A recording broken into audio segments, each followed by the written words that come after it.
Our dear principal ma'am, teachers, and my honorable judges, and my dear friends. Godfrey Gordon Gustav was good. No doubt you have heard the name before. Was a boy who never would shut the door. The wind might whistle, the wind might roar, and leave the aching and throw the sword. But still he never would shut the door. His father would beg, his mother implored. Godfrey Gordon Gustav was good.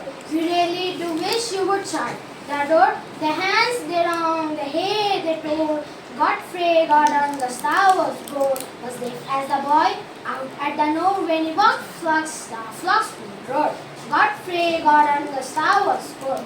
Why don't you think to shut the door? They rigged up a shutter with sail and oar, and threatened to pack up Gustav was good on a voyage of penance to Singapore. But he begged for mercy and said no more. They do not send me to Singapore on a shutter, then I will shut the door. You will, said his parents, then keep on sore. But mind you do, for the plug is sure of a fellow that never will shut the door. Godfrey Gordon Gustav was good. From class 5, I represent VIII. Today I stand in front of you all to recite a beautiful poem. The title of my poem is Godfrey Gordon Gustav was good by William Bright Relax. The wind might whistle, the wind might roar, and teeth be aching and throws be sore, but still he never would shut the door. His father would beg, his mother implored. Godfrey Gordon Gustav was good. Really do wish you would shut the door. Their hands they wrung, their hair they tore.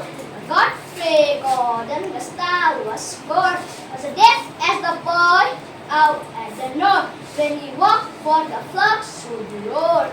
Godfrey Gordon Gustav was good.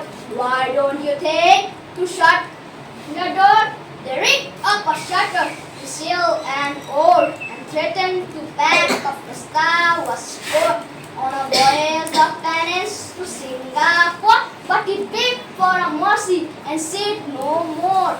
Did not send me to Singapore on a shutter, then I will shut the door. You will, said his parents, and keep on shore. The mind you do, for the plague is sure of a fellow that never will shut the door. Godfrey Gordon Gustav was good by William Bright Relax. Godfrey Gordon Gustav was good. No doubt you have heard the name before. Was a boy who never would shut the door.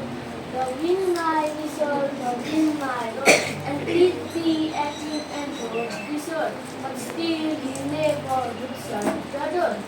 His father would beg, his mother implored, but Godfrey Gordon Gustav was good. Was a deaf as a boy out at the north when he walked from the flocks to the road. Godfrey Gordon Gustav was good. Why don't you think to shut the door? They rigged up a shutter with sail and oar, and threatened to pack up Gustav was good on a voyage of penance to Singapore, but he begged for mercy the door. You will, said his parents, then keep on shore. But man you do, for the flock is sure of a fellow that never would shut the door. I am Premansa Tamang of class 6 from Pegasus, and today I am going to recite a poem. The title of my poem is Elixir by Walter de la Mare. Is there anybody there?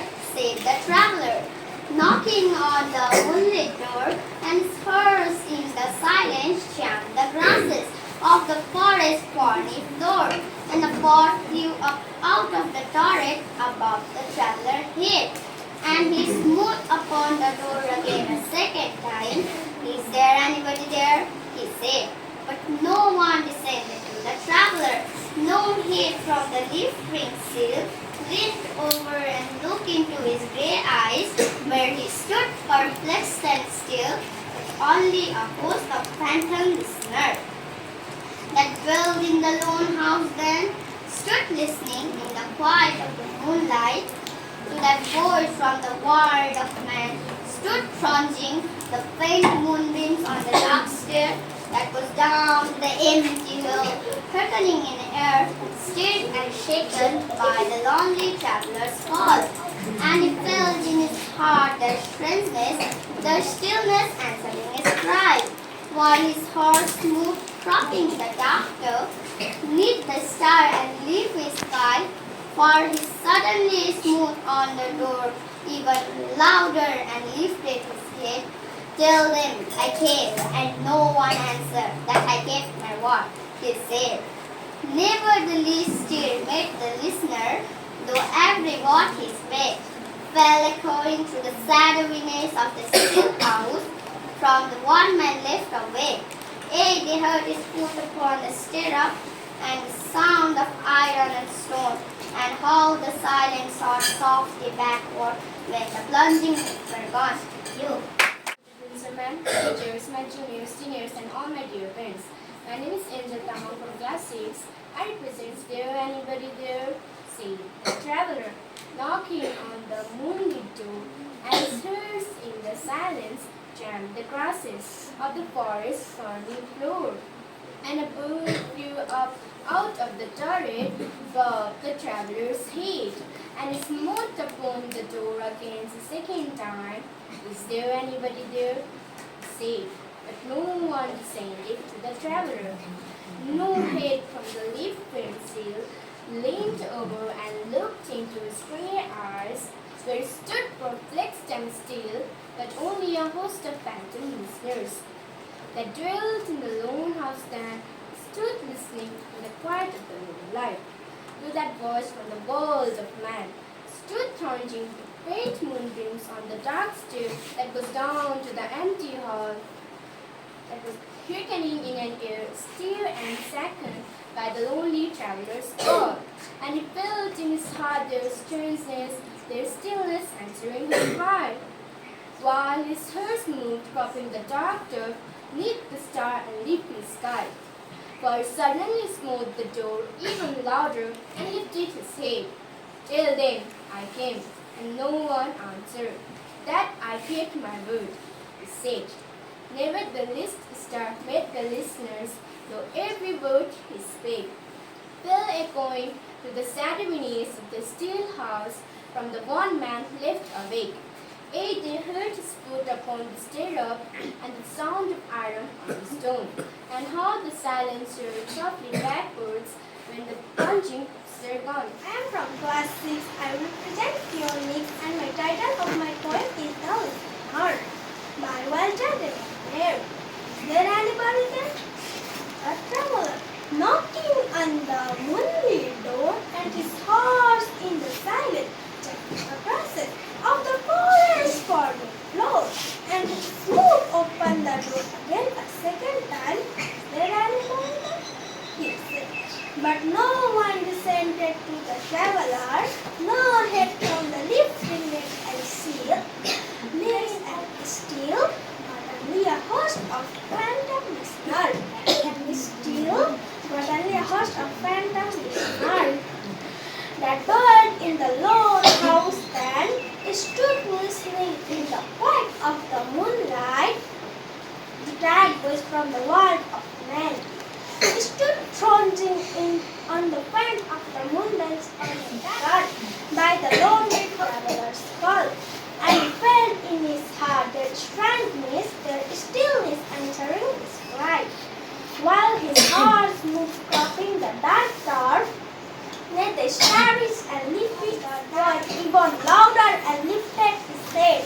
Tell them I came, and no one answered, that I keep my word, he said.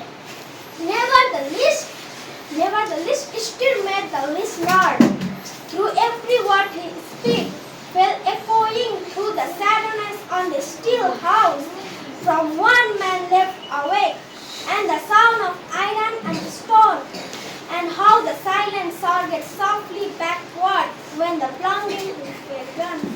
Friends, my name is Omtang from of class 7 from Pegasus. I will arise and go now, and go to in a street, and a small cabin builded of clay and wattles made. 9 windrows will I have there, a hive for the honey bees, and live alone in the bleak, loud glade. And I shall have some peace there, for peace comes dropping slow, dropping from the vales of the mornings to where the cricket sings. There's midnights, all a glimmer, and noon, a purple glow, and evening full of linnet's wings. I will arise and go now, for all is night and day. I hear lake water lapping with low sound by the shore, while I stand on the roadways or on the pavement's grey. I hear it in the deep heart's core.